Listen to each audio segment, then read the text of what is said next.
Government అధికారంలోకి వచ్చిన తర్వాత విజనరీ నాయకుడు మళ్ళా 4వసారి ముఖ్యమంత్రిగా చంద్రబాబు నాయుడు గారు పదవి చేపట్టడం 5 కోట్ల ఆంధ్రులకి మంచి శుభపరిణామం.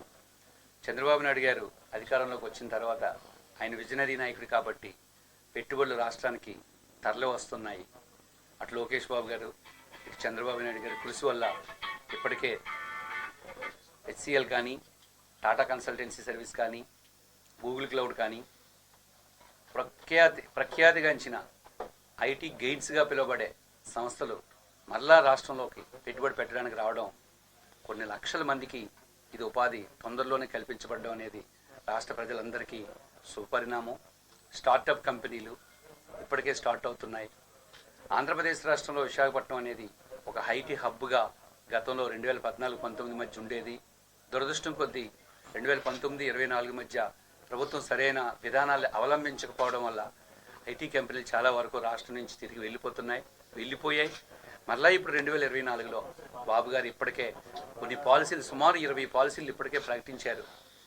చంద్రబాబు నాయుడు గారు ఒకప్పుడు 1 ఫ్యామిలీ 1 ఐటీ ప్రొఫెషనల్ అనే స్లోగన్ ఇచ్చి విజన్ 2020లో ప్రాధాన్యత ఇవ్వడం వల్ల ఈరోజు ప్రపంచవ్యాప్తంగా అనేక ఐటీ నిపుణులు మన రాష్ట్రం నుంచి వెళ్ళారు.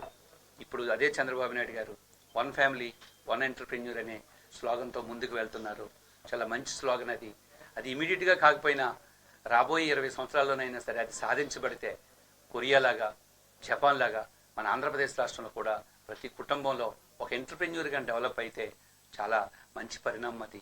ఎందుకంటే మనం ప్రభుత్వాన్ని అడుక్కునే స్థితి నుంచి మనం ప్రభుత్వానికి పన్నులు కట్టి ప్రభుత్వాన్ని సర్వైవల్ చేసే స్థితికి రాష్ట్రం కానీ కుటుంబం కానీ ఎదగగలిగితే అది చాలా మంచి పరిణామం.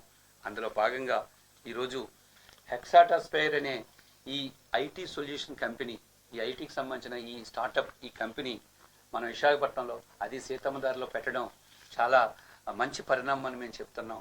ఇది 2 రకాల సర్వీసెస్ని అందిస్తుందని ఇప్పుడే నాకు చెప్పారు. 1 ఐటీ సేవలు, 2 ఇంజనీరింగ్ సేవలు. ఈ 2 రకాల సేవలే అందించబోతుంది. రాబోయే రోజుల్లో ఈరోజు గ్యాస్ సిలిండర్ మనం ఎట్లా గ్యాస్ బండ్ ద్వారా అయితే తెచ్చుకుంటున్నామో, రాబోయే రోజుల్లో ఈ గ్యాస్ బండలకు బదులు గ్యాస్ని పైప్ లైన్ ద్వారా అందించడం అనేది మన ప్రభుత్వం యొక్క లక్ష్యం. అందులో భాగంగా ఈ ఆయిల్ అండ్ నేచురల్ గ్యాస్కి సంబంధించి అనేక సేవల్ని ఈ ఎక్స్టాస్పైర్ అనేది అందించడానికి సిద్ధంగా ఉంది. దానికి సంబంధించి డిజైన్, పైప్ లైన్కి సంబంధించిన డిజైన్ సేవలు కానీ, ఇతర సేఫ్టీ మెజర్కి సంబంధించిన సొల్యూషన్స్ కానీ ఇది అందించడం చాలా మంచి పరిణామం. అట్ ది సేమ్ టైం ఇది ఐటీకి సంబంధించి వెబ్ డెవలప్మెంట్ కానీ, లేదా క్లౌడింగ్ సేవలు కానీ, ఇట్లా ఇటు ఇంజనీరింగ్ సేవలు, ఇటు ఐటీ సేవలు, 2 సేవలు కూడా అందించడం అనేది మనకి చాలా మంచి అభివృద్ధి, డెవలప్మెంట్ అని చెప్పాలి. మరి ముఖ్యంగా ఇప్పుడే చెప్పారు నాకు 60 మందికి ప్రస్తుతం ఇది ఎంప్లాయ్మెంట్ అందిస్తుంది అనేది. సో ఇట్లాంటి సంస్థలు రాబోయే రోజుల్లో మరికొన్ని వందల కొద్దీ, వేల కొద్దీ విశాఖపట్నంలో రావాలి. ఈ సంస్థ అతి స్వల్పకాలంలోనే బాగా అభివృద్ధి చెంది 60 నుంచి సుమారు 600 మందికి ఎంప్లాయ్మెంట్ కల్పించే స్థాయికి ఎదగాలనేది నా దృఢ సంకల్పం, నా అభిలాష అని మీ అందరికీ తెలియజేసుకుంటున్నాను. Thank you. నమస్కారం అండి. నేను శ్రీకాకుళం జిల్లా రాజధాని నుండి వచ్చాను. నేను ఒక సాధారణ రైతు కుటుంబంలో జన్మించి మెకానికల్ ఇంజనీరింగ్ చదివాను. అయితే నేను గత 28 సంవత్సరాలుగా ఆయిల్ అండ్ గ్యాస్ సర్వీసెస్లో Dubai, Qatar and West Africa కంట్రీల్లో ఈ ఆయిల్ అండ్ గ్యాస్ మెరైన్ సర్వీసెస్లో నేను వర్క్ చేసి వచ్చాను. సో ఇండియాలో ఏంటంటే ఈ మధ్య వైజాగ్లో ఈ ఆయిల్ అండ్ గ్యాస్ సర్వీసెస్కి లిమిటెడ్ సర్వీసెస్ ఉన్నాయన్నమాట. దాన్ని ఉద్దేశించి మరికొంతమందికి ఇప్పుడు స్టేట్ గవర్నమెంట్ కూడా 20 లక్షల ఉపాధి అవకాశాలు దృష్టిలో పెట్టుకొని ఎంప్లాయ్మెంట్ జనరేట్ చేద్దామని అనుకుంటున్నారు. దానికి తోడుగా నేను కూడా నా వంతు సహాయంగా ఈ స్టార్టప్ కంపెనీ పెట్టి మరికొంతమందికి ఉపాధి కల్పించాలని దృఢ సంకల్పంతో ఈ కంపెనీ స్టార్ట్ చేయడం జరిగింది.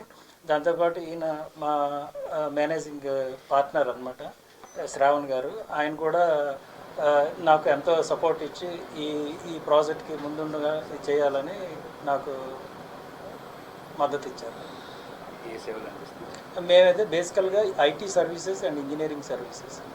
ఇంజనీరింగ్ సర్వీసెస్లో మనకి marine, oil and gas, even civil structures, steel structures, వీటిలో కూడా మేము డిజైన్, 3D మోడలింగ్ ఇవన్నీ మేము. డ్రోన్ టెక్నాలజీ ఉందండి, ఫారో స్కానర్ ఫెసిలిటీ ఉంది. ఇటువంటి సర్వీసెస్ అన్ని మేము అందించడానికి సిద్ధంగా ఉన్నాం. మాది అక్షయ గ్రూప్ అని చెప్పేసి ఆల్రెడీ మేము హాస్పిటల్ సర్వీసెస్ టూరిజం సర్వీస్లో ఆల్రెడీ ఉన్నాం సార్. కానీ ఎప్పటి నుండో ఐటీ సెక్టర్లో కూడా మనం సేవలు అందిద్దామని చెప్పి ముందు నుండి అనుకోవడం వల్ల ప్రజెంట్ మా కంపెనీ ద్వారా మొబైల్ డిజైనింగ్, యాప్ డెవలప్మెంట్, అలాగే ఇంజనీరింగ్ సర్వీసెస్ అన్ని కల్పించబడుతున్నాయి సార్ ప్రజెంట్. ఇప్పుడు వీటికి ఏంటంటే అదనంగా వీటితో పాటు మొబైల్ అప్లికేషన్స్తో పాటుగా వెబ్ డిజైనింగ్తో పాటు ఇంకా ఇంజనీరింగ్ సర్వీస్ అంటే ఆయిల్ అండ్ పైప్ లైన్తో పాటు డ్రోన్ సర్వీసెస్ కూడా మా దగ్గర ఉన్నాయి సార్. అంటే డ్రోన్ టెక్నాలజీ కూడా మా దగ్గర ఉంది.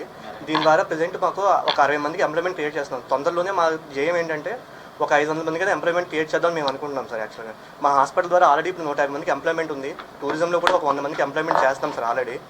మా ఫ్యూచర్లో మా సంకల్పం ఏంటంటే ఒక 2000 మందికి మా అక్షయ గ్రూప్ ద్వారా ఎంప్లాయ్మెంట్ క్రియేట్ చేయడం ఉంది మా ముఖ్య ధ్యేయం సార్.